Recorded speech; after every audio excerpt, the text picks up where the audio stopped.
second place man Dirk Muller. Alongside him, Roberto Colciago's Alpha and Andy Prio in the Union flag anointed BMW GB entry lines up in 4th place. Jörg Muller in 5th, Gabriele Tarquini 6th.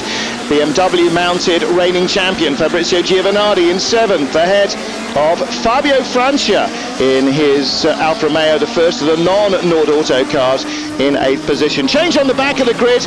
Audi Hane has been allowed to start despite not having any qualifying time set in yesterday's rain, but Sandro Sardelli will start behind him, and that will be either a tyre or an engine change post-qualifying, which automatically drops you to the back of the grid.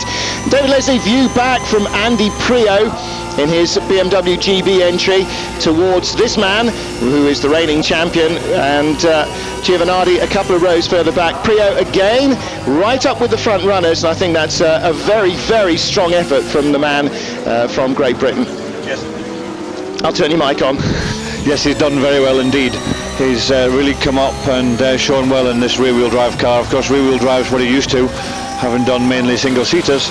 Although having done last year in touring cars in Britain with a front-wheel drive car, he's switched himself very quickly to the BMW in Europe, and all this weekend during the wet practice sessions he's been right up there.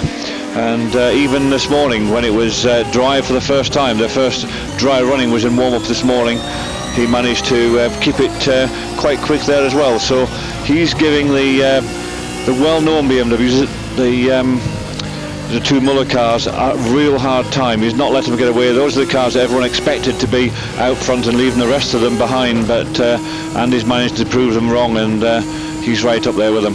Well, here on the green flag lap, Nicola Larini with the sort of lead of which he can only dream in his wildest imaginings he will have by the end of the first racing lap. The problem with the front drive cars, I've explained before, is that the weight goes back off the driven wheels, which allows them to spin more easily. In a rear drive BMW, you sit down on your driven wheels, better traction. Seat pulling off at the side of the road, and that'll be Audi Hane. Away they go. BMW swamp the pole sitter Nicola Larini down to 3rd already, and there's Giovanardi being held up. The best of the Carli Motorsport cars coming up quickly, and that's Duncan Heisman, one of the independents. Top independent was Fabio Francia in the Alfa Romeo, but I can expect that to change a little in the race. So BMW's 1st and 2nd. Is that Dirk or Jörg Muller? I can't remember which of them has got the red and which of them the black windscreen strip. On board with car number 1, reigning champion Fabrizio Giovanardi, and certainly tell you that on the battle for the brakes down into the hairpin, it's the BMW GB car that loses out in that one. It's now Schnitzer cars 1st and 2nd as Andy Prio slips to 3rd behind Dirk and Jörg Muller, but not necessarily in that order. But David, look at the Alfa Romeos, 3 of them bunched up there. Tarquini, Colciago, both leaning on Larini. Tarquini there, the 3rd of the Alfas, rubbing his hands with glee, and also will be Andy Prio as Dirk and Jörg bump into each other. Very non-Charlie Lamb approved Schnitzer driving there. Yeah, Jörg Muller certainly did lean on his teammate very, very hard and push him right out of the way, and that's put him back 5 positions he's gone back there. Yeah, he's right behind Giovanardi, down in 8th place or something now from the lead. Dirk Muller will be very unimpressed by that, and Jörg Muller will have a lot of explaining to do why you punt your teammate down the order like that. Well, he wanted to get in front, clearly. He wanted to do it early, clearly, but really there have got to be better ways of handling it than that. Dirk Muller then down the order, who was our early leader. At the end of lap 1, it'll be Jörg Muller from Andy Prio. But who is the first of the Alphas? Is it Larini? Has Colciago pushed him down a place? I think it's still Larini, Colciago, Tarquini, Giovanardi, then Dirk Muller across the line. Timing and scoring will tell us the truth. It is Larini in 3rd place. So Colciago and Tarquini 4th and 5th, Giovanardi, and then Dirk Muller ahead of top independent Duncan Heisman, of course. Duncan driving like Tom Coronel, who was the top independent in Barcelona for the Carli Motorsport operation. And then Francia, Andre Coto, the McCowan driver, Tommy Coronel, Baltan Ruberti, Rydell in the Volvo. What on earth has happened to the Volvos since last season? Is it simply that they have not moved forward and everybody else has? It's a little bit hard to tell, and Rydell not looking like a very happy man these days. Further behind him you see the 2 yellow Seat Toledo Sports, and they're struggling here as well. But you see the black smoke pouring out of the exhaust as Jörg Müller gets on the throttle, David. Certainly the BMW's got the horsepower at the moment to match the Alfa Romeos. Yes, this is a very fast circuit, and certainly when they were here at the beginning of last year, the very first race last year, the Alfa Romeos made everyone look silly. They just walked away from them power. That power is now equated out to be very similar, and once they're up and running, they're very quick. But that initial start, as you said earlier on, the BMW just make such a better start off the grid. So even if they do qualify on the second row, they can usually make it to the front by the time they get round the first corner. Marini's not letting go. He's really harassing the back of Andy Prio's car, and Andy doing a very good job keeping him behind. And what he's doing is an even better job for the other BMW in front of him. Jörg Müller is actually, who's been beginning to stretch away because he hasn't got any pressure on him, and the three Alfa Romeos really queuing up behind Andy. Andy really going very well indeed. He's been quick, as I said earlier on, all weekend here, whether it be wet or dry, and he's making the most use of this opportunity to drive him for BMW. It eventually loses a little bit to Larini into that which should be almost flat out left hand corner just after the start and finish, and then down into this long Estoril right hander that brings you off onto the big long straight with a little kink in it. Little kink is called golf because on the left hand side there's a golf course, and then all the way down this long straight into the very heavy braking for the Adelaide hairpin. Well, again at the Adelaide hairpin, the BMW ought to have a little bit of an advantage, although the Alfa's weight goes onto the front wheels. BMW does spread its weight around between the brake wheels a little bit more evenly because of so much more of the drivetrain being behind the driver. And just further back again, those shots from Giovanardi. But yeah, I agree with you, David. Andy Prio doing a great job there to hold up Nicola Larini. And you're saying Larini's all over the back of him. Well, he damn well needed to be, didn't he? Because he's getting no respite at all from his teammates Colciago and Tarquini, because they are, all of them, scrapping for supremacy within their own team. And Colciago picks up the back of the BMW. Prio held on there only just. That could have been a major tank slapping shunt for Andy Prio as Colciago chopped from one side to the other. His bumper picked up the back of the BM. See how hard behind Giovanardi is trying to pass Tarquini, thundering it over the curbs at the newly reprofiled Nürburgring, down into 180, and then heading back up towards the second half of the lap. Not much gradient change here, but there is a little bit at Magny, much more than, say, an airfield circuit like Silverstone. And again on board with Giovanardi, little red lights illuminating to show him when he's right up on the rev limiter. Very tricky last little chicane now as they come out onto the start-finish straight, and they really thump the car over there. Be interesting to see how many of the GT guys dread to do that with 500 brake horsepower. Don't forget, yesterday, of course, streaming wet. Today, as you can see, warmer and much drier. So the weather forecast got it right 50% of the time, because they said it wouldn't rain on Saturday. But at the moment, they have got everything going their way.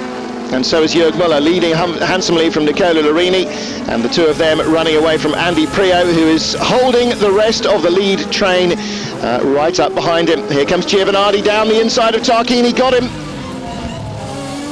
And that was the nose of Colciago. Now then, look on the right. Yeah, David's pointing to the right-hand side of the screen, waiting for a bit of red to come past. But Tarquini didn't manage to get the Alfa hooked up well enough to come alongside there. And there you see the blue and white of the BMW. And there is Tarquini behind him. Yeah, Tarquini will not be happy about being passed.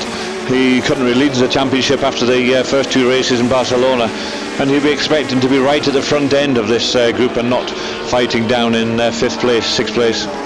Well, Tarquini didn't really do himself any favours, only qualifying in sixth place. Just couldn't find the speed in the wet. In fact, he was 1.7 seconds off Nicola Larini, his teammate's pole position grabbing speed. But then the man on the outside of the front row, Dirk Müller, was also a second off pole. So Larini really found something very special. Now then, Tarquini again at it, hammer and tongs with Giovanardi. Don't forget the last time these two raced together, Giovanardi was the team leader at Alfa Romeo, and Tarquini in car number 4 brought in to help him win the championship by grabbing points off the BMWs. How things have changed. Tarquini keeps him on the outside. Giovanardi just can't fight that one. Yeah, Tarquini managed to line that move up 2 corners earlier when he sort of lined himself coming after the corner before, and ought to put himself right on the side that he wanted to be, knowing that when he got down to the bottom of that little hill, he was on the right hand side. And as hard as Giovanardi tried, you could see the wheels locked up, and he was just not going to make the apex at all, and went straight on a little bit. So Tarquini fighting to keep his position. Cours managed to be dropped a little bit by Andy Prio, and Andy Prio is now sort of sitting a comfortable third on his own. Well, that was Colciago just ahead of our battle we're watching now, trying to make a move around the outside of Prio, and he just got squeezed in that long left-hander off the start-finish straight up to 180 and dropped right back. So Colciago was sort of lining up Andy Prio, didn't come off, and as so often happens, if you don't make the move, you lose out in that way.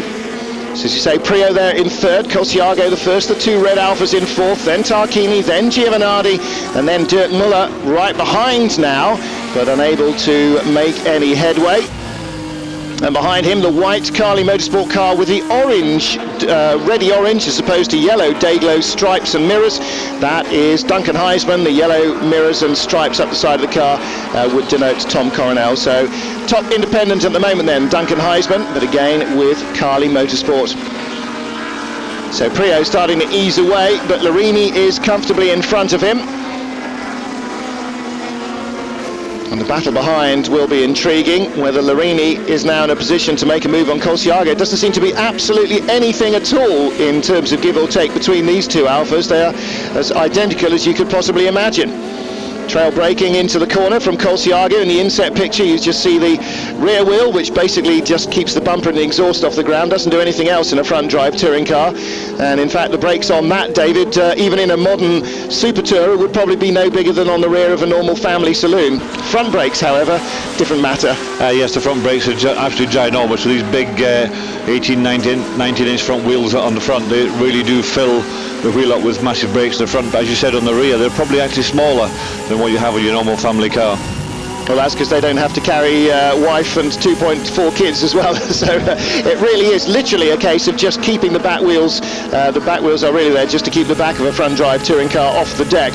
Of course, in a BMW, slightly different, but they won't have an awful lot more in terms of rear braking either, because of course the front wheels, that's where the load goes under braking. So there is the running order. Hane and Diefenbacher in the Seats right at the tail of the field, not having a happy weekend here. And at the moment, Jörg Muller leads from Nicola Larini.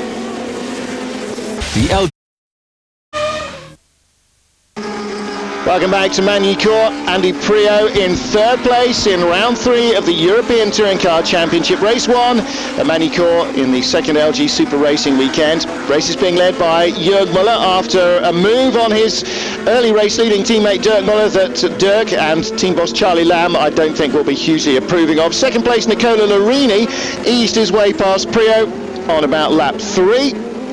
And has since left the BMW GB car a little in his wake.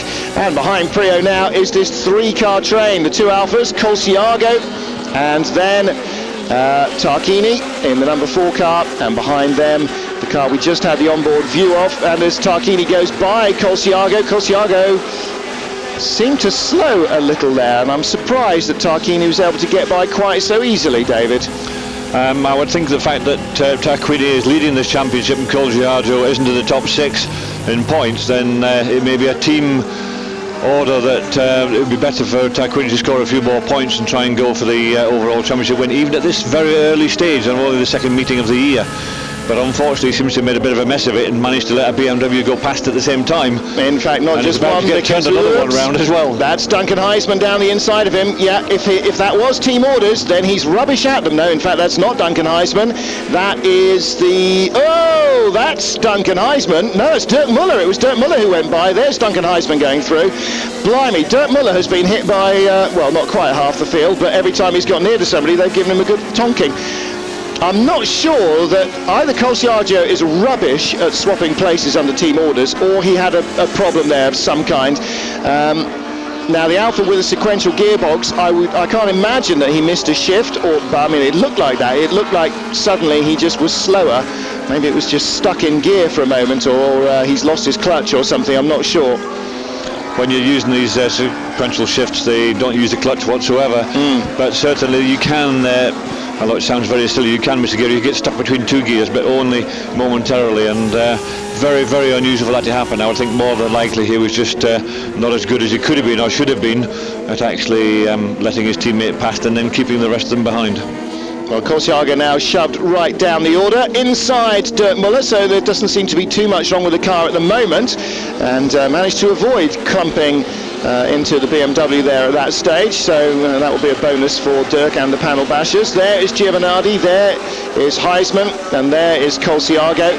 But it's Tarquini who really benefited from that one, David, whether it was team orders or just a problem for Corsiaga. Tarquini now up into fourth and away from Giovanardi, and that's really where he wants to be. Let's have a look again. Well, this is at the hairpin. Corsiaga trying to get inside Giovanardi and shut the door on Dirk Muller, and around the outside comes Duncan Heisman, and there's the reverse angle view, and somebody playing with the fast forward and rewind buttons, so we won't get to see that one. But here is the cue again a lap later, rather more orderly this time. Dirk Muller behind Corsiaga and not able to do very much about it. Yes, Corsiaga the lap before certainly did turn in very early. You could suddenly see the BMW coming up the inside. A little bit rather late, he decided to turn in and try and block it, which ended up with a contact that set off at that corner and then carried on through another two. Duncan Heisman here giving Fabrizio Giovanardi a tough time. The Carli Motorsport cars, last year's BMW, and I'm assuming the Ravaglia cars, although I haven't checked with Roberto Ravaglia or Fabrizio Giovanardi, are the new 2003 cars. You can't imagine that they wouldn't be if they've got Giovanardi on board. And so, as Gio overcooks it, or David gets pushed into a spin, you choose. I think he did that all on his own. Duncan Heisman was pushing hard, he was on the outside. Giovanardi took an inside line to try and keep him behind, turned in, lost the back of the car, back came round. And now loses it again, puncher? Now, it could be now, but to start with I think he did that all on his own. He's got some dirt on the tyres obviously. When he gets to the next corner he'll find it a little bit loose, but certainly he's lost all the places he had and he's moved back a long way. Well, so double bonus then for Gabriele Tarquini, because the points leader by a single point after the first two races gets up to fourth, and although Jörg Muller is leading, he's got Dirk Muller behind him, so that means he will increase his gap over Dirk Muller at least, although he should be overtaken after this race by Jörg Muller for the points lead. But also reigning champion Giovanardi spins down the order. It'll be interesting to see that one again. But Giovanardi in the pits, so I think perhaps slightly more than just a goof. I think maybe he had a tyre going down or a wheel coming loose or something at that stage. It could very much be the fact there's been so much touching each other that there's been some damage done at an earlier point, and that damage has come back to bite him later in the race. Well, he did get a good thumping around the Adelaide hairpin, to coin a phrase, not quite sure that works, from that Corsiaga multiple BMW imbroglio. It may have been something a little earlier on, but clearly the Ravaglia mechanics are looking at that. Into the closing stages for Jörg Muller, not Dirk Muller. And there in second place is Nicola Larini. No threat at all to the BMW unless something happens to the Schnitzer car. Third place, Andy Prio. And Andy Prio destined, it would seem, at the moment at least, for a podium position, and a well-deserved one as well. Can't hold much of a light to the leaders at the moment, but he certainly raced very well indeed in the BMW GB entry for his third position. Tarquini in fourth place, and Duncan Heisman in fifth spot. Or is it Dirk Muller starting to lose track of all the dented BMWs behind Tarquini now? There's Prio. We've seen some great rear-facing views from his onboard camera, with the queue of Alphas and BMWs behind him, knocking spots off each other. Prio now safely on his own in third place, and that's got to be very reassuring indeed. A really good start to the season, both for Andy in his first rear drive touring car season, his first season racing in Europe outside of the UK, and also of course to the BMW GB team, so good stuff for them. Well, we're going to try and catch up, I think, with Fabrizio Giovanardi now. Fabrizio Giovanardi, can you tell us what happened? I don't know, I think I broke the belts of the engine, and the power steering will stop, and then I have to come in the box. It was no lucky weekend for me. And is the battle very hard? Yes, was good until my stop, but it's okay, it's the race. Thank you. It is racing indeed, so Giovanardi then maybe just not able to get the lock on quickly enough to handle that if the power steering had suddenly died. Certainly if the power steering dies on these cars, it becomes very, very hard to drive. It becomes very, very heavy indeed. And where if the car started to slide, you'd be able to catch with a bit of oversteer on the steering wheel, turning it into the slide. Certainly he wouldn't be able to do that. Steering becomes so heavy and he just wouldn't be quick enough to be able to turn that steering. It would be just like driving a 40-foot.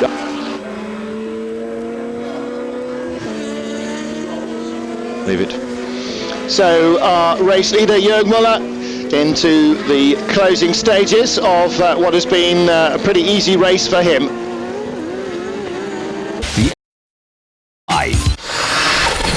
With KW, the sports shock absorbers specialist.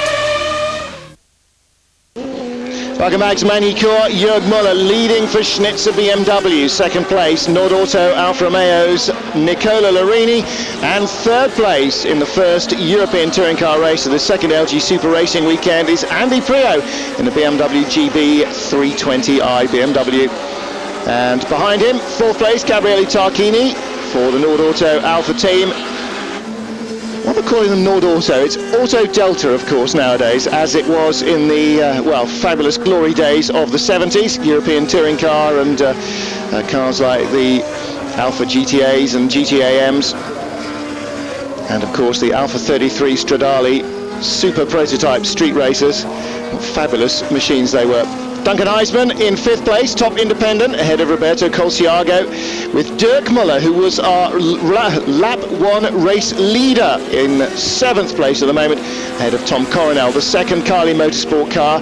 And Carly Motorsport recovered from a poor wet qualifying for them in the Dry David again. Clearly the best of the independents and still mixing it with the works cars. Well, there's Dirk Müller, here's Tom Coronel. And that's an independent giving the works car a bit of a helping hand through the very tight chicane just before the start and finish.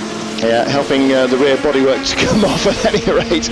It looks like Dirk is really struggling after the impact with Jörg Müller that Jörg took the lead with. They ran door-to-door paint bashing and panel bashing for a couple of corners, and in fact really Dirk Müller rather lucky to not end up in the gravel traps. At one stage I was sure he was off and into the gravel, but somehow Jörg managed to turn left enough not to force his teammate off the road, even if he did barge his way past him.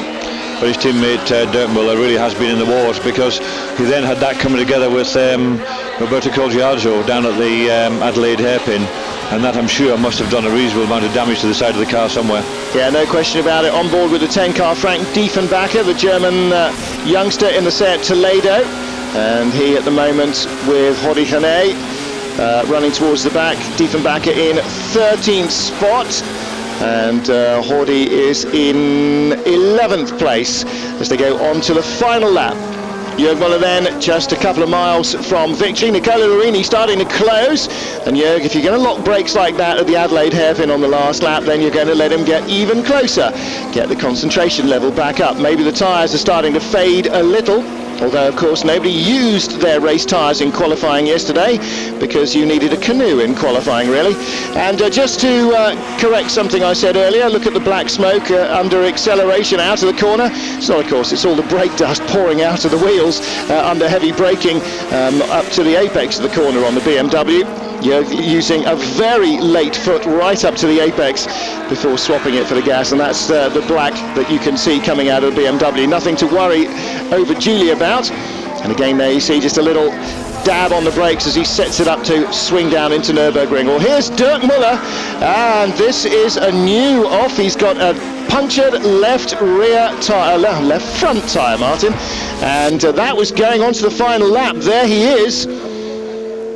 That was as the leaders were going on to the final lap, so he's just gone a lap down on Jörg Müller and dropped right down the order. Well, it really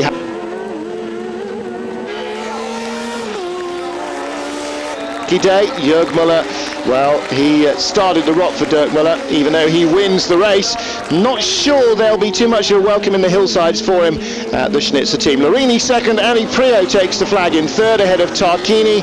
Duncan Heisman in 5th place across the line there. He goes ahead of Roberto Colciago, and ahead of Colciago should have been Dirk Muller, but as we saw in that snatched little bit of replay tape, Muller with a puncture, and courtesy, I think, of Colciago turning in on the left front corner of that car, the Adelaide hairpin, several laps ago. Probably the bodywork finally rubbing its way through, and lots of debris for the marshals to sweep up as well, David. There's been lots coming off cars during this race. Yes, I think poor Dirk Muller's car has deposited the majority of the debris around the circuit in this particular race. I don't know what about him is in this race, but they seem to take a very much big dislike to him, absolutely everybody. And his race, although he started off by leading it, ended up a long way down. In fact, we think he ended up 12th. So, yes, there is our result at the moment. Let's have a look down here. Dirk Muller being shown as 12th ahead of Frank Diefenbacher, but behind Hori Hane in 10th place, the best of the Seats. So, Jörg Müller, a good victory, but you had a very big fight in the first lap. Tell us about it. Yeah, it's a shame. Something like that shouldn't happen, especially not between teammates. I'm very sorry for Dirk. I think it was my mistake, but also his mistake, because he didn't let me any space. He tried to close the hole. I mean, for sure I was on the inside, so it's a shame that Dirk didn't finish. And now for the second race, you start in 8th position. Is it possible to win again? Of course, I'm so fast this weekend.